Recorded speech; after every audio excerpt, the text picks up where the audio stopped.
stuff, that is within your control.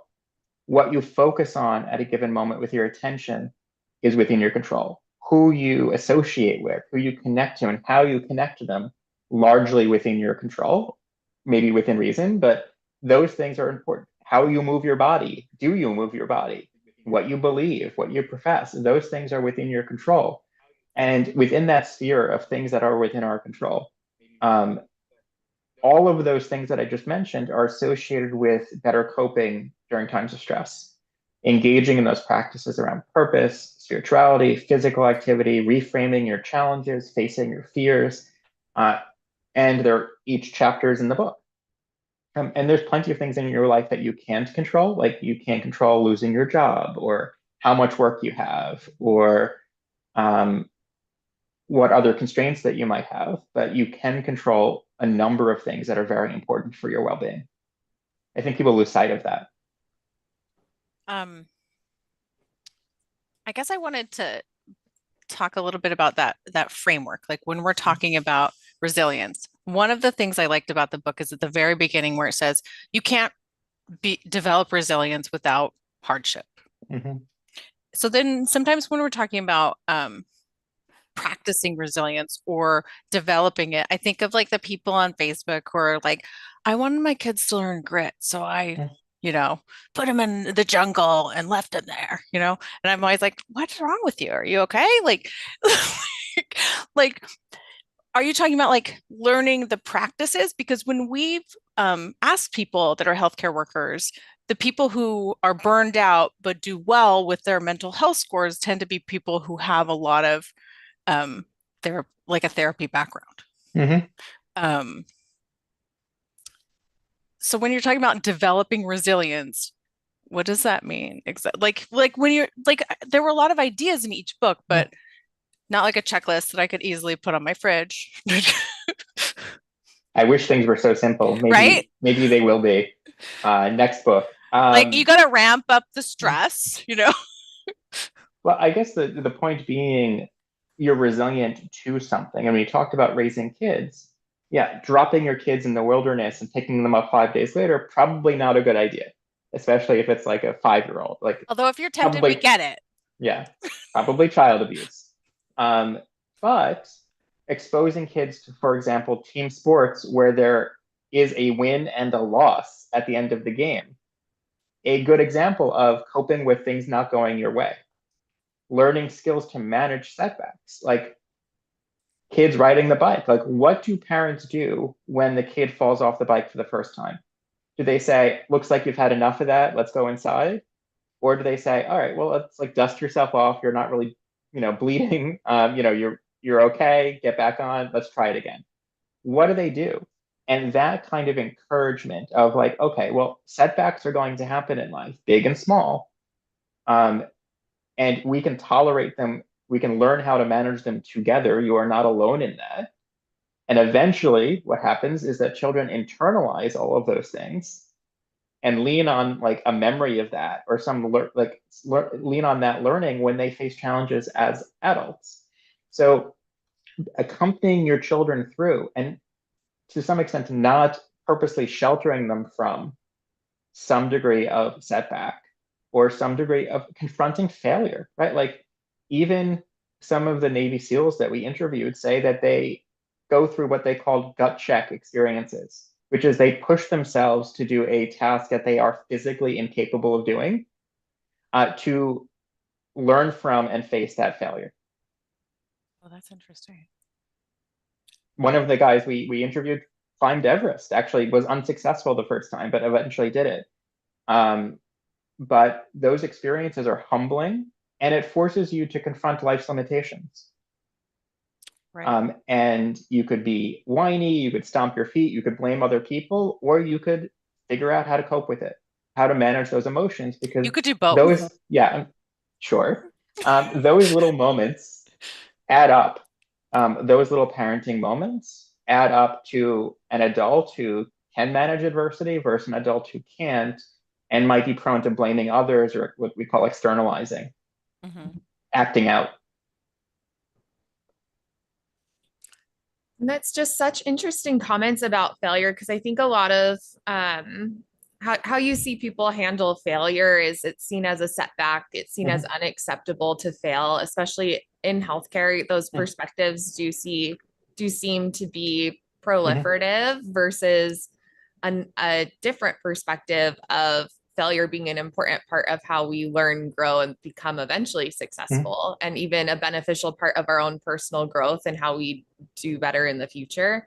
I know the just cultures that we have from a safety perspective of trying to help change that narrative is important. I'm curious, how do you flip the script on how people view failure or how even organizations process failure? Yeah, I mean, it really starts with the leaders setting the tone. Leadership support has been so helpful, such a helpful factor that's come out of our research, both in how staff are doing early on in the pandemic and how they're doing now. Whether they want to stick around in healthcare or not is in part determined by how much of a supportive leader they have and a supportive workplace climate. So I think it really starts with how leaders are framing what's going on through a given day, how leaders are responding to maybe an unideal patient outcome or an unideal outcome with a work project. There is a lot that can be learned from it in a non-punitive way, not saying, "Oh, that can never happen again. How could you? How dare you mess up? That person could have died." Like, yes, the stakes sometimes are high, but we also can add stakes to it that don't exist. We can make things bigger than they actually are. So I give you an example. Um, my research coordinator, well, both of them, I have two research coordinators, both of them wrote their first grant together last week. They sat down and did it themselves. And we submitted it. And I told them, look, if we don't get it, that's fine. You have the experience of learning how to do it. Like now you have that skill, nobody can take that away from you. Doesn't actually matter if we get the money or not. If we don't get it, we'll use it for something else. I'm not saying you absolutely must get this grant or I can't pay your salary. Like none of that. A bit and framing it as a learning experience. And failure is going to happen when you're learning something new. When I was learning how to drive, I actually that was Yeah, last we need year. this story. Go ahead. Yeah, when I was learning how to drive like a year ago. Did you say last year because you're a New Yes, Yorker? All right. yes, Yeah. yes. I was not running to my car at 15 or 16. I'm a native New York City resident that now moved to Westchester and suburbs, so I have to drive. But I was learning how to drive. Like I had lots of failures. Like you might consider like not slowing down enough, or slowing down too much, or taking a turn too wide, or parking too far away from the curb. And I had to keep at it, like because the goal is to get the driver's license and then ultimately drive safely. But you have to keep at it, even though, um, Anyone who is parallel parked can understand failure. yeah, that part I actually did like in my driving test. That part I did well. The K turn tripped me up. Oh, okay. Nice. Um, but I think it really depends on how parents, how leaders, how managers, and how our family, the people around us, help us respond to setbacks. That culture and environment is extremely helpful. And I think the pandemic has shed a light on how workplaces have a responsibility to their employees first as people. Like what happens at work with your leader, with your manager, affects how people go home and feel at the end of the day and how they interact with their families. It has a clear positive or negative impact. It is not that you like click a switch at 5 p.m. and you're a completely different person. You carry those lessons with you into the rest of your life. Right. So leaders actually have a much more important role than we initially thought, and can things can go awry or things can go really well. And like a supportive leader who is encouraging and helps people think through setbacks, problem solve, is non-punitive, can go a long way for career growth, but also emotional development. That's what they say. People quit their managers, not their Hmm. jobs. Yeah. Um, let's go back to the book. I wanted to talk to you about when you were updating it and talking to everyone, like what inspired you to get involved in the book because you joined later, right? You weren't Mhm. part of the first edition. Yeah, so one of the reasons I got involved in the book was unfortunate practical one, which is that Steve Southwick, who was a psychiatrist and really a big thought leader in the field of resilience with veterans and overall, um, was terminally ill with prostate cancer. And he was diagnosed 4 or 5 years before when we started thinking about writing the book in 2021, 2020, really 2021. And he ultimately passed away in April 2022, having only seen a couple of chapters of drafts. Actually, he was giving me notes from the ICU. He was in the ICU in horrible pain and was responding to my messages and giving me notes on the chapters, which is just remarkable. But that was one of the main reasons I joined, and also because the work that I'm doing in the center, our Center for Stress Resilience and Personal Growth, focuses on this idea of resilience broadly construed and tries to take these scientific principles. Okay, we know about the neuroscience of optimism, we know about the neuroscience of facing fears. We're good scientists, but can we take that and actually like help someone right then and there? So that translational work is the work that I love, and that's what I hope I brought to this third edition of, okay, here's the science. Now, what do you do about it? Like, why does that matter? Like, what can we do to change our lives, given we know how the brain works? I like that because it is like having lived through things, you can know it, Mm-hmm. but like knowing it in a real way that like the visceral experience of life is very different. Mm-hmm. Um, Megan, you have another question? Oh, I was just gonna ask. I mean, gosh, with so much material to, I mean, creating a book is often about editing out Mm-hmm. a lot of the material, and especially with how you got introduced to the team and started to put together the book. I'm just curious, is there anything that you see for the the future of a second book or material that you wanted to make it in the book, but maybe you didn't eventually make it to the Yes. final cut? I'm Mm-hmm. so Yeah, curious, we need the especially with book what club only outtakes. you Go. said. Yes. Yeah, so this isn't really an outtake, but this is something that came up in the later writings of Steve Southwick, which is you could think of them as kind of like the virtues, like one of them being love. Like, what is the role of love in supporting resilience? That's kind of social support, but it's not. It's almost like in unmeasurable. But these kinds of concepts, like love and faith, those things aren't studied enough and are incredibly important. And hope, as a kind of like branch off of optimism, those things really need to be looked at more with respect to resilience. Altruism needs to be looked at more. I touched upon it in the book. And I do think as a jumping off point, it's always good to have more examples of how to put these things into practice in your life. Even small things make a difference. But love is kind of the 11th resilience factor that if I could, I would write a whole chapter about in the next edition.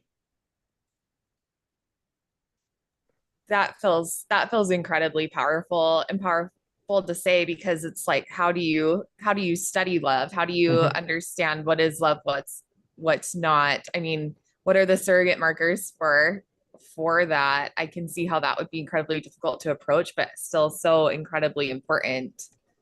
Oh my goodness. And you could I think about it as like meaning and purpose. People will do a tremendous amount of, you might say, impossible things in the name of love, like parent love for a child, uh, a friend's love for another friend, like giving a kidney or doing all sorts of things that you think, how could you think of doing that? And love is the driving force. I'm curious if you saw any, because the book does focus so heavily on the physiological changes in someone. I'm curious, is there something around love that you started to see or that would have helped constitute that chapter?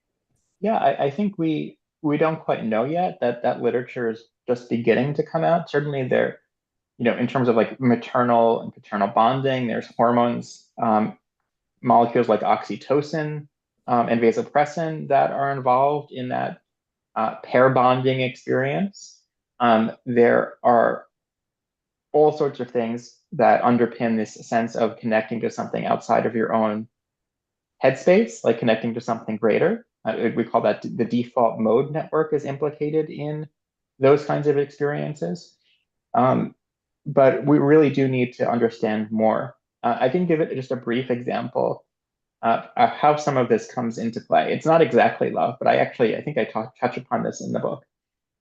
Many years ago, I think it was over a decade ago, a researcher in California had women come into the laboratory, go into the MRI scanner. So it's a narrow, loud magnet to take pictures of their brains. While they were doing that, the researchers applied painful stimulation to their feet. So already uncomfortable, and you're getting like a shock or some sort of thermal heat pain to your foot. And your brain lights up like a Christmas tree. The cingulate cortex, all these other brain areas light up and say, oh my God, alarm. Oh my goodness. What is happening? Why did I sign up for this? Why did I even consent to this project? What they found is if the participant who was a woman was in the room holding a hand of their husband, the pain response, the oh my God, alarm response was diminished versus being alone or holding the hand of a stranger. If you held the hand of a stranger, you still had a diminishment of the alarm response, but not as good as if it was your partner. And what they also found was that relation satisfaction mattered. So it was the couples with the greatest relationship You don't like satisfaction. them, so we could measure if people Yeah, like right. their spouse. I just Yes, was and wondering. if they don't really like them, if they're like in conflict, then it didn't work. It did not mediate the response because they didn't see this person as a helpful presence. But like the physical presence, holding a hand, being there, going through something. For something like pain, this is where like love matters because what we know about pain, again, not being a pain researcher, but helping people through this, is that the suffering component of pain is added by the brain. So when we cut our finger, it's just an electrical chemical impulse that goes up to our brain. And the, oh my God, ouch, what the hell did I do part is added by the brain. And that's changeable. So people can learn to downregulate portions of that brain response to feel the pain, but be less bothered by it. And that's exactly what happened in the brain scan. That kind of also makes me think about how people kind of dissociate Mm-hmm. and like in traumatic experiences or in healthcare, you Mm-hmm. know, there was stuff in the book and in Jessie Gold's book that I read where she talks about like how you learn how to deal with death and you Mm-hmm. learn how to respond to those things. So, is there a way to kind of measure the balance that you've achieved? Like, can people go too far with that? I Yeah, I did mean, try to brainwash my kids, by the way. Side note, we're going on a side quest where I tried to brainwash my kids to like getting vaccines when mm-hmm. they were little, and it worked like a charm with my first kid, but not with my other kids. So like we would make a big deal. We'd get candy. It was like you get your shot and you were like getting a prize. Mm-hmm. But then my second kid, we did the same thing and it was like, nice try. Mm. Um, so I wanted to kind of bring that up within the context of this, how we can learn. Can everyone learn? And is like, how do you maintain that healthy relationship? Because pain teaches us something and Mm-hmm. it communicates something that's important. Right. And this is not about ignoring the pain or ignoring the discomfort or the suffering. When we talk about resilience, I'm not just talking about the positive. I'm talking about acknowledging the suffering, acknowledging the pain and the hardship, and also using it in some way, Okay. leveraging it for growth potentially. And when we think about, for example, dissociation, or compartment, let's even say in a more mild form, compartmentalizing. So you're a healthcare worker, you're maybe working in the emergency room or the ICU, someone comes in with a grievous injury. It's not helpful for the patient for you to break down at the bedside or to run out of the room and be horrified. You have to go to your procedures, like evaluate them and give them urgent medical aid. And that's something we call compartmentalizing. So putting the emotions to the side temporarily. What's really problematic is if that doesn't stop. Like if that infects the rest of your life and you never learn how to actually manage the emotional reactions, because they don't actually just disappear. They just, you're processing those images, you're processing that material, and it's coming in, and you're basically cut off the emotional reaction, and it just goes somewhere else in your brain or somewhere else in your body, metaphorically. And if that happens again and again and again, you're sitting on a lot of junk. You're sitting on a lot of stuff that needs to be made sense of, that needs to be understood, talked to with someone. Doesn't have to be a therapist like me, could be a friend, a partner, spiritual leader. So we can unload on our friends. Got it? Yeah. Can we put that in a quote and share it? Yeah. But that emotional response has to go somewhere. And it's also not helpful. We see this in law enforcement a lot. Like you have to compartmentalize to do your job in law enforcement because you can roll up on anything. But if you are like that with your family at the end of the shift, it is not so helpful for your relationships if you are cold and unemotional. That part will cut out and we won't show my children that. No, it isn't helpful. And it really does impact your relationships. We know that in healthcare, like those traumatic events impacted relationships. And, the book talks about, does the book talk about that? I thought it did. I could be thinking about other stuff you've said to me. But I have to interrupt this for a question from the audience. They messaged me because they weren't in a place where they could ask. And because if you have any questions from the audience, you can put them in the Q&A. I don't think everybody can talk in the chat. So the question that they wrote to me was for you. What inspired you to write this book, and how can we apply it in healthcare organizations with workplace burnout? And I work at Mayo Clinic and would like to introduce you to our Joy and Wellbeing team. And I can facilitate that introduction. Great people. But I think that's an important question. So I'll give you an example of how we did this. So we were really lucky to be among about 23 other organizations that got some money from HRSA, from the Lorna Breen Act a few years ago for healthcare worker well-being and mental health. And one of the things that we did is that we have these workshops about mental health and about resilience. And what we found is that people were just too busy in healthcare to take an hour out to walk off their unit, especially nurses who needed it the most. And so we boiled it down to tiny, tiny bits and delivered it during the morning and evening huddles. That same educational content. Hey, these are the symptoms of depression to look out for. Hey, this is how you could work together better as a team. We delivered that during the morning huddle, and we went back at 7:00 at night and delivered it to the evening huddle. So both shifts, mostly two shifts in the hospital, both shifts got that same content. And we have a manual of 13 different topics, and we went for 13 consecutive weeks until they got sick of seeing us. And they're like, thanks, people. Yeah. Feelings, guys. Bye. And we engaged hundreds, actually, I think close to 2,000 unique staff members in our health system by showing up at ICUs and EDs in other units. And really, all they have to do is not walk away. And because we co-opted a information transfer point that they already have, and made it inobtrusive. So that's one way, sort of going to them, taking some of this content, going to them, making it accessible. I'll just say that I think the word resilience in healthcare gets a lot of eye rolls because it is not just about the individual. Burnout is not just about the individual. The solution is not pizza party and meditation. Although I'm for both of those. So we'll talk about that in a second. Go back. But like long-term structural solution is not pizza party. Right. Although ongoing pizza parties is also a yes for me. One of the things that we did as a prerequisite of going to units is that the leaders themselves had to take 4 hours of training from us first. If the leaders could not engage in that work, if we could not get them all to sign up, we did not go to their unit. We needed the buy-in first from the leaders, and we taught them things like about psychological safety or psychological first aid, about process improvement things that they can put in place to make the daily experiences of their staff less cumbersome.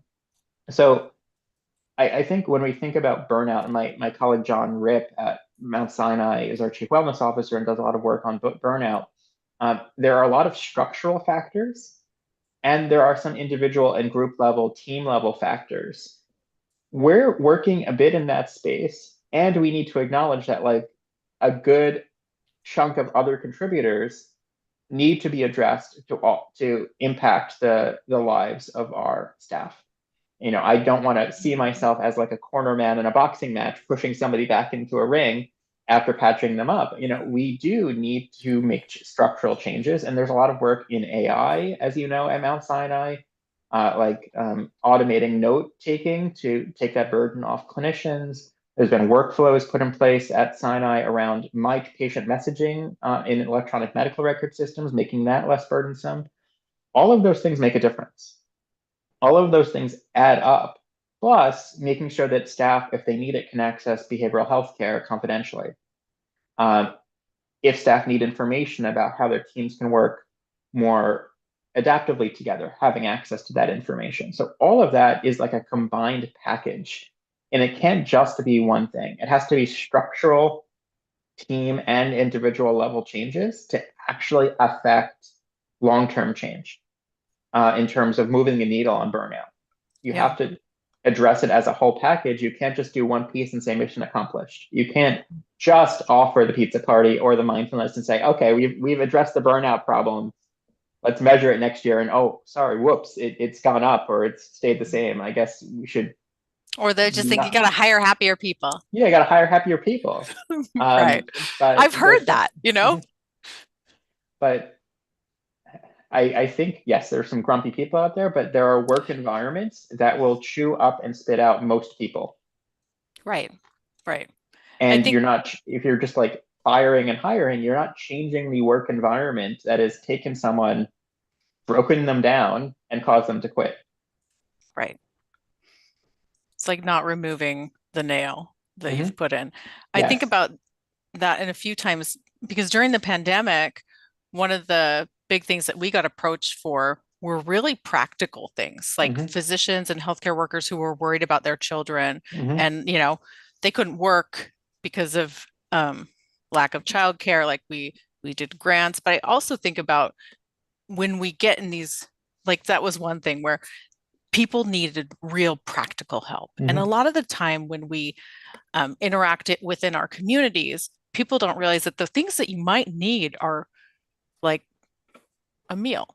You might need like actual help, or in a patient's case, like if they don't have housing, they're not going to get better. And I think of those as like your basic human needs. And then within an organization, that might be the number of hours you work, your ability to meet people's needs for appropriate scheduling with illness. But then you have these other things that are building the spirit and building your community. And I think of those, your individual help programs are there. I don't like it when people come for the yoga people. Like, I'm like, really? Like, you okay over there? You're definitely like, if you have to come after the pizza party, that means your problems are so bad. This is not a livable situation. That's like someone giving you a new bed when you have no house. So the rage, though, that people have isn't about the bed. Like, this isn't about your pizza party, unless it's bad pizza. But like, this is about the fact that you have a workplace that's so unsustainable, you cannot live there. Yeah. Right. And it's like, like the ER metaphor is that you have like a gaping, bleeding, gushing wound from like an artery being cut, and you're putting like a little Band-Aid on top of it. Right. I think staff recognition is a huge part of resilient healthcare systems, but it is not a one and done thing. And it has to be manifest and communicated lots of different ways. Taking staff concerns to heart, actively listening to your staff, soliciting feedback, acting on things that you can act on, or telling people, hey, we can't act on this right now, but we're working on it. The communication part is really important. Calling people out for a job well done. That is not a pizza party, but it is very actually probably more impactful of like, hey, I really appreciate when you did this with this patient. Not You even in New showed a lot York, of, because you guys yeah, have good pizza. yeah. I think we can move What on about from pizza what party. about in Chicago? No, just kidding. Yeah. Yeah. What do you do in Chicago? And like, I'm a New Yorker, and I don't prefer Chicago pizza. Yeah. But staff That's a whole new recognition is, study. yeah, staff recognition is not a one and done thing, and needs to be woven through the everyday practice of healthcare and leadership in healthcare. And I think you're right. Staff might have a adverse reaction to these pop-up events if it is within a broader context of feeling unappreciated, unheard, unlistened to, deprived in some way, or maybe assailed upon in some other ways, because it is incongruent. It's like it feels completely out of the blue almost. Right. Well, It doesn't exist in a context of caring. and that's so fascinating to think about, because I think when we think about fostering resilience, I think there is a pendulum swing where absolutely moving into where it feels like toxic positivity is a possible consequence of not doing this implementation of these concepts well. And I love that you moved to make sure that leadership was engaged heavily before trying to make changes with the team, because it needs to be a meeting of both leadership and frontline workers together to help transform that environment.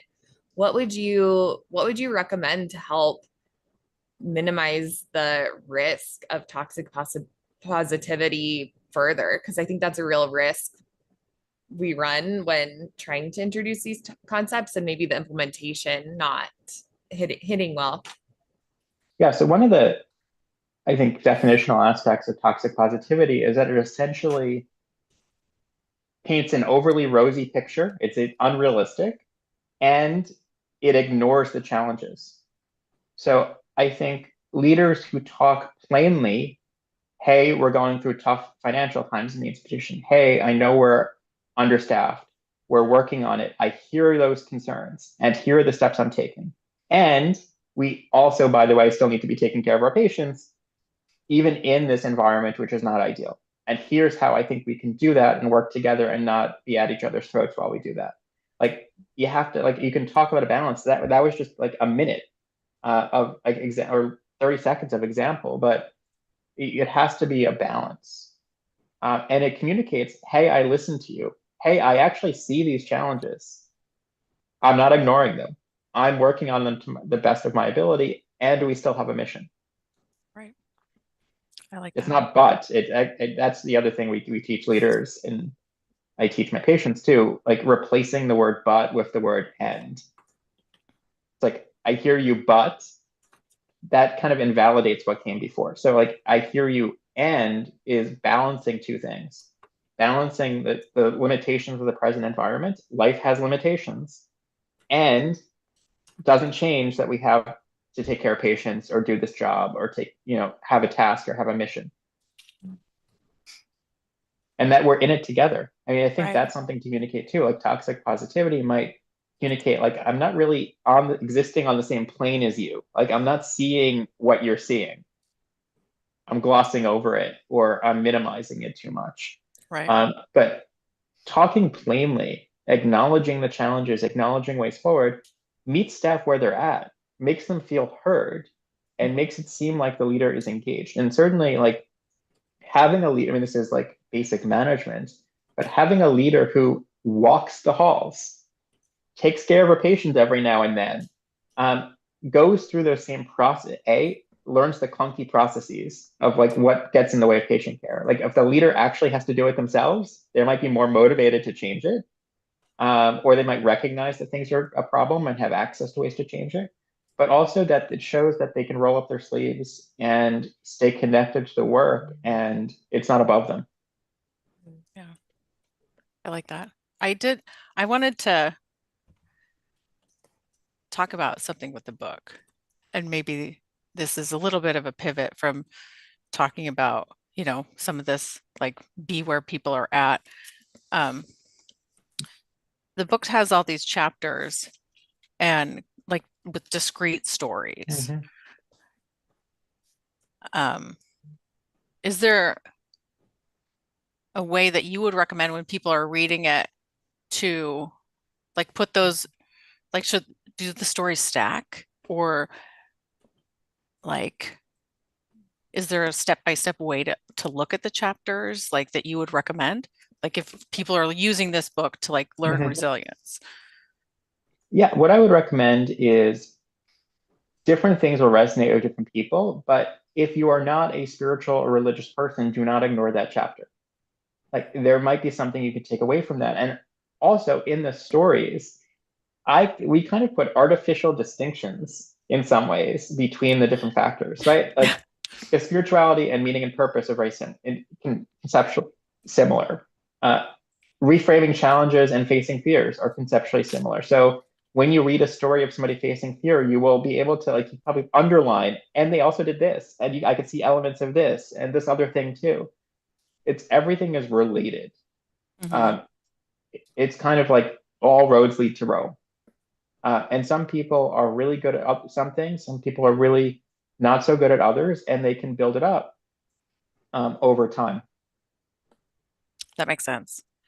Um, One of the questions that our group came up with was asking you. I also Mhm. launched a quiz for some of the audience. If you want to take a quiz and tell us about this book, you can. While everyone is taking that quiz, optional. Um, which one's your favorite? Like it outlines several different traits of resilient individuals: optimism, facing fear, a moral compass. Um, which one's your favorite and which one is the hardest for you? We're Yeah. open to stories. If you Yeah, want no, you I had an immediate reaction because I'm looking at my unused exercise bike to my left. So I would say that the hardest for me is physical activity. So I've never been a particularly athletic person, except past couple of years. I think in the process of writing the book, realized, oh, this is really important, and started working with a personal trainer. Um, so that's the hardest for me personally, but not the hardest for others. So Dr. Charney, who wrote the book with me, he takes pride in this. This is a big part of his identity. He works out every day or nearly every day. Um, and that's a huge part of who he is, always been. And the thing that I think stands out to me the most as my favorite is I think also what science might say is the most important, which is social support. So having someone in your corner, someone to validate your experiences, someone to give you tangible support, drive you to an appointment. You could sleep on their couch. They can lend you money. They can make you a meal if you're not feeling up to it. That is immeasurably important in pretty much every study that has been ever run on disasters, trauma, social support. The perception of the social support available to you is a major protective factor. If Mhm. you don't have that, if you've not cultivated it or if it's not provided to you, you do much worse over the long term. Actually, one of my favorite studies, I might have even referenced it in the book, looks at predictors of what's called post-ICU syndrome. So people can go into the ICU with severe medical illness or surgical, major surgery, and post-ICU syndrome is like a kind of PTSD or mental health condition that can emerge after people get discharged. The Hmm. biggest predictor of that was not how medically sick the person was, how long they were staying in the hospital, how many interventions they had. It was a yes or no question. Do you have someone to take care of you when you go home? If you said no, you were exponentially at greater risk of developing post ICU syndrome. So basically we're supposed to like have better friends. Yeah, yes, basically, but cultivate your networks. I would say Right. it's kind of like a soccer net. If there's a hole in your soccer net, you can't fix it during the game. Right. you need to shore up and know who, especially if you know you're going into something. Like, so for example, if you're a student going into medical school or graduate school, you're about to face some stuff. It's about to be hard. You need to spend some time, as much time you're spending on your applications, spend time cultivating the networks and supports available to you so that you are comfortable leaning on them and they still stay in touch with you. You have this reciprocal relationship as you're going through it, because in the midst of it, it's going to be very hard to build those relationships. That makes sense. Yeah, and that's a really powerful concept of how can we help students, residents, trainees really help cultivate these skills as well. I'm curious what you would say to the educators and mentors that are around students, just knowing that these trainees are in a vulnerable place, like recognizing that vulnerability. Because I think the students' perception might be that it's perfection that's expected of them, that they already need to have these skill sets. And that might be something that they feel from the, teachers, professors, preceptors that they're around. What would you say to preceptors and mentors to help try to maybe shift that narrative a little bit? Yeah, I would say that the expression kids these days is not particularly helpful. Like talking about generational differences or, oh, these Gen Zers or Gen Xers are just really challenging and tough and so needy. No, it's that we've actually seen how important these relationships are. And now we have a responsibility to devote time to that. Yes, it can seem like a lot. You are not the boss, the manager, the teacher is not the person's therapist. That's not who we want them to be. That's not usually their training. I happen to be a boss and a therapist, but it won't be good therapy. It won't be good therapy. But I think what research has shown us, what the pandemic has shown us, is be a genuine, transparent, authentic, reliable person. Mm-hmm. And that's like, it feels like good parenting, but that's being a good friend, that's being a good partner, that's being a good boss. Those few things. So it's not that you have to parent your subordinates. You need to just be a real person. Share your struggles too. I think we could talk about oversharing, but let's not talk about that. Yeah, share things that you're going through. Acknowledge their challenges. Acknowledge some things that are tough in the workplace. Communicate often. Communicate frequently. Communicate authentically. Be present. All of those things. Be reliable. If you say you're going to do something, you do it. These seem like basic things, but I think in a productivity, output-driven industry or industries, those things get lost because it's just about the bottom line, the bottom number at the end of the spreadsheet at the end of the day. But that relationship factor makes a huge difference. And in fact, if that's not there, employees leave the workplace and you end up losing money because you have to replace them. So there's a business case for being a genuine person. So if all your employees are leaving, you might be a phony. Possibly, yeah. Yeah. I did get another question. Mm-hmm. I mean, it is possible. I also know when I get invited to speak, I always ask organizations, like, one of my requirements is that they have the infrastructure to support an influx of need. Mm-hmm. And over half the people don't. Mm-hmm. Like at an insurance organization, they're like, actually, I was like, could you sustain like 100 new needs? Mm-hmm. And they say, no, that's what I learned. Like, could you actually support the things that you want to as an organization? Frequently it's no. So be a good person so you don't come across those in the first place. Yeah, and in fact, like our treatment service really supplements and grows out the resources for mental health within the institution. So any staff member from Mount Sinai can call or contact our center and get an appointment within just a few days, and not have to worry about who can I see, who's in network, is this going to be confidential? We take care of all of that to lower the bar and are that resource. So if we're doing a talk about mental health and we say, hey, if you might be depressed, here are the signs, we can then also say, and call us and we'll help you. we have that complete like follow through.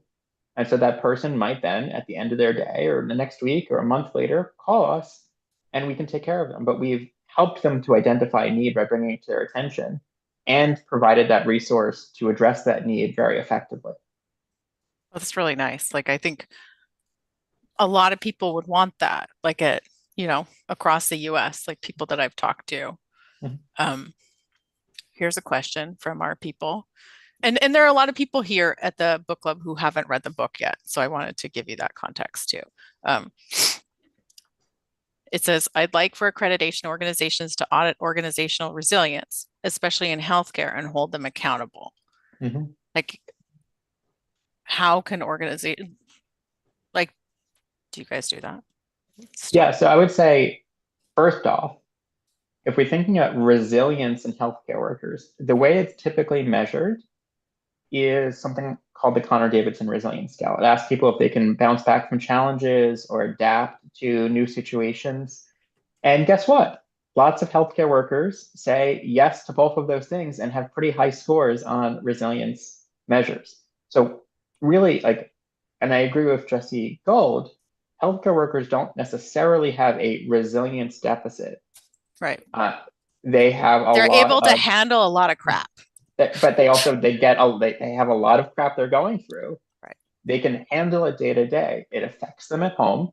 It might affect their energy, their engagement. It might affect their ability to stay in the job. So organizational resilience is not give everybody an individual Connor-Davidson questionnaire and, oh my goodness, they're like a 7 out of 10 or 9 out of 10. Great job, organization.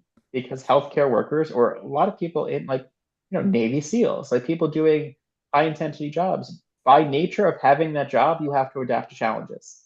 Right. Like definitionally, you are resilient. But what organizational resilience is how much can that organization tolerate stress? How supportive are leaders? Do staff actually know the resources available to them? Do they trust those resources? Are those resources consistently messaged across different levels of the organization? Is there leadership around mental health and prioritizing of their well-being concerns? It's again, I would say it's a multi-tiered process, and certainly there are organizations like Press Ganey and others that do surveys, and we actually just did. We're in the process of doing an employee engagement survey, ask some of those questions, but it's not just about your individual staff members' level of resilience on a 2-item questionnaire. Just from a psychological point of view, that's just not how we think about organizational resilience. There's nothing organizational about that. Right. I think that's interesting too, because like when you brought up trust, I thought of some of the work that we've heard with people who trust their healthcare leadership to do the right thing. Mm-hmm. Like Deloitte just released stuff, and it's pretty devastating. Right. Like it's less than half mm-hmm. by a lot. Yeah. And that would be lower organizational resilience. Right. All right. If you don't have trust in the organization, you might be more fearful in terms of the things that you do on a day-to-day basis. You might be less willing to bring a problem to the attention of the leader if you don't trust them, or you fear punishment or retribution in some way, and that does not lead to healthy organizations. Right. Okay, well, we're almost out of time for you, and I don't know that we have any more questions from the audience. I had a question that I wanted to make sure we talked about, like, what about people who are struggling to be optimistic or look at the book and say, they don't understand how to be resilient in certain situations. Like, what would you tell them? Or is the book appropriate for them, Yeah, I would say that start small. None of these things can be accomplished in a single attempt or a single go. You can't say, I'm an optimistic person because I thought of like, I got myself through one setback or one challenge, or I kept my head above water. It's something you have to commit to every day, little by little by little. And certainly people who, for example, are very depressed, like have major depression, are definitionally almost not very optimistic. They think the future is crappy, they are crappy, other people are crappy. And for those folks who really struggle with even implementing small changes, therapy can be very helpful. I know that I'm saying that, and not everyone has access to those resources, but there are trusted resources that you can go to. Some professional societies around cognitive behavioral therapy, the American Psychological Association, American Psychiatric Association, SAMHSA 99988. All of these places have resources that the individual consumer can engage with that are highly vetted to help people talk through some of these challenging situations. And some of the resources can be done yourself, and some you engage with a counselor or crisis, service if you need it.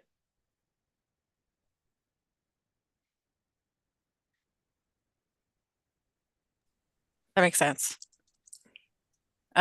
Just like starting small is great. And one thing people can do to start small is to buy your book Yeah, they can if they want to. if they want to. Well, here it is. You can get it on Audible and listen to it in the car when you're driving your kids to school or when you're learning how to drive in New York. But I wanted to thank you for coming to book club and for your book and all of your other work as well. Yeah, thank you for having me on. It was fun. We're fun. We try to be. I would echo, thank you so much, Dr. DePierro. What a powerful book. And I agree with Janae. It's a really, I love it as a place to start. It adds to your tool set as far as like things you can try and experiment with and see, how do you go about boosting your and learning through how to be resilient. I think it's such an important concept. Thank you. Thank you.